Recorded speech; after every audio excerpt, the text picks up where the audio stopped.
लड़कों को फंसाने वाली लड़की। हर महीने वह एक नए लड़के को अपना शिकार बनाती। एक साल में ये उसका 12वां अफेयर था। मैं अपनी जिंदगी में सबसे ज्यादा उस दिन रोई जिस दिन मेरा अनूप से ब्रेकअप हुआ। यह मेरे पहले प्यार का पहला ब्रेकअप था। उस दिन लगा जैसे जिंदगी में अब कुछ बचा ही नहीं। मैं अनूप के साथ शादी, बच्चे तक के सपने देख चुकी थी।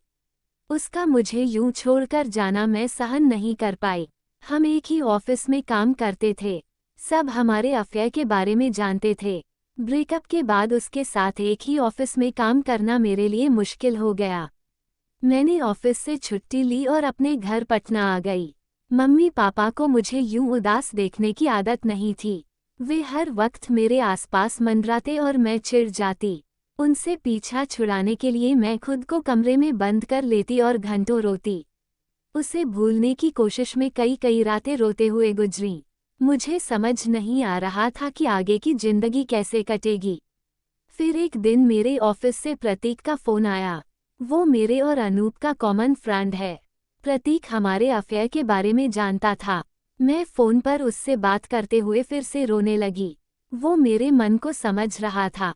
उसने कहा, रोमा, जितना रोना है रो लो, लेकिन इससे अनूप पर कोई असर नहीं होने वाला। तुमने खुद को इतना छोटा क्यों कर लिया है? जिस लड़के को तुम्हारी कोई कद्र नहीं, तुमसे अलग होते ही जिसने दूसरी लड़कियों के साथ घूमना फिरना शुरू कर दिया, तुम उसके लिए इतने आंसू क्यों बहा रही हो? अब रोना बंद करो और जल्दी से ऑफिस ज्वाइन करो। प्रतीक से अनूप की हरकतों के बारे सुनकर गुस्सा तो बहुत आया, लेकिन मैंने उसे जाहिर नहीं होने दिया।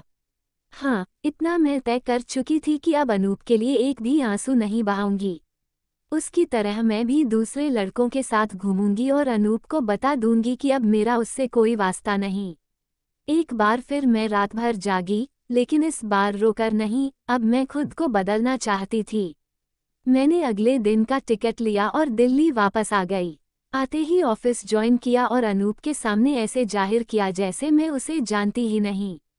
अब मैं पहले ज्यादा कॉन्फिडेंट हो चुकी थी।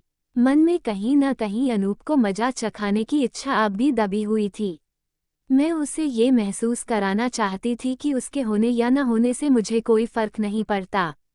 पहली बार ये एहसास हुआ कि औरत का प्यार जितना गहरा होता है, नफरत उससे ज्यादा गहरी होती है। अनूप को जलाने के लिए मैं ऑफिस के लड़कों से ज्यादा घुलने मिलने लगी।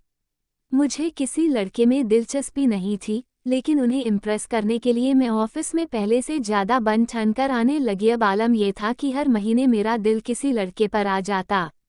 उस लड़के से खुद को मैच करने के लिए हर महीने मैं अपना स्टाइल बदलती। लेकिन जब तक लड़का करीब आने की कोशिश करता, मेरा दिल फिर किसी दूसरे नए लड़के पर आ जाता।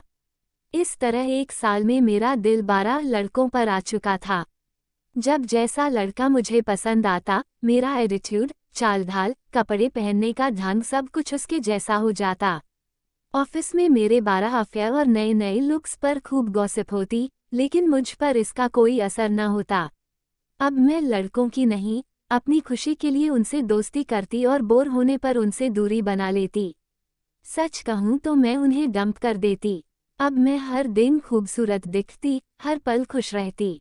हाँ, इतना जरूर था कि जब भी मैं किसी नए लड़के की तरफ आकर्षित होती तो इसकी खबर प्रतीक को जरूर देती, ताकि अनूप तक खबर पहुंच जाए और वह खूब जले भुने। मैं अपने नए अफेयर के बारे में बताने के लिए हर बार प्रतीक को ऑफिस के बाद कॉफ़ी हाउस में बुलाती और चटखारे लेकर अपने ताज़ातरीन शिकार के बारे में बताती। प्रतीक मेरी हरकतों पर खूब हंसता और हर बार मेरे नए अफेयर के बारे में जानने के लिए उत्सुक रहता। जब प्रतीक ने बताया कि अनूप को मेरी हरकतें पसंद नहीं आ रही हैं, तो मुझे बहुत तसल्ली हुई। प्रतीक ने बताया कि अनूप मुझे भूल नहीं पाया है। उसने प्रतीक के माध्यम से मैसेज भी भिजवाया कि क्या हम फिर से एक हो सकते हैं। लेकिन अब मैं मन बना चुकी थी। चाहे जो हो जाए, जिंदगी में कभी भूलकर भी अनूप के पास लौटकर नहीं जाऊंगी। फिर एक दिन वो हुआ जिसकी मैंने कल्पना भी नहीं की थी। इस बार ऑफिस के बाद कॉफ़ी हाउस में प्रतीक ने मुझे बुलाया। आज वो मुझे अपने अफेयर के बारे में बताने वाला था। मैं भी उस लड़की के बारे में जानने के लिए बेचैन थी। जब हम मिले, तो प्रतीक ने वो बात कही जो मैंने सपने में भी नहीं सोची थी। उसने कहा, रोमा, बहुत कर लिए झूठे और बचकाने अफेयर्स। अब सच्चा प्यार करके देखो। तुम मेरी सबसे अच्छी और सच्ची दोस्त हो, क्या मेरी लाइफ पार्टनर बनोगी?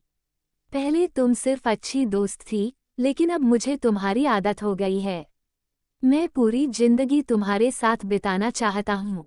लेकिन प्रतीक, मैं हैरानी से उसे देखने लगी। मैं जानता हूँ रोमा, ये हर महीने के अफेयर का खेल तुम लंबे समय तक नहीं खेल सकोगी, न ही तुम अनूप के पास लौट सकोगी। अब संजीदा हो जाओ। मेरी तरफ से कोई जबरदस्ती नहीं है, तुम्हारा जो भी फैसला होगा मुझे उससे कभी कोई शिकायत नहीं होगी। तुम ना कहोगी, तब भी हम पहले की तरह अच्छे दोस्त रहेंगे, ये मेरा वादा है। इतना कहकर प्रतीक चला गया, लेकिन मेरे सोचने के लिए कई सवाल छोड़ गया। प्रतीक मेरे हर सुख दुख का साथी था। वह मेरी हर अच्छी बुरी बात बड़ी तसल्ली से सुनता रहा, लेकिन मैं उसके दिल की बात नहीं सुन सकी। आज मेरे सबसे भरोसेमंद दोस्त ने जिंदगी भर के लिए मेरा साथ मांगा है, मैं इस भरोसे को कैसे तोड़ूं? आज मैं खुद से ये सवाल कर रही हूँ, क्या सच्चा प्यार ऐसा होता है?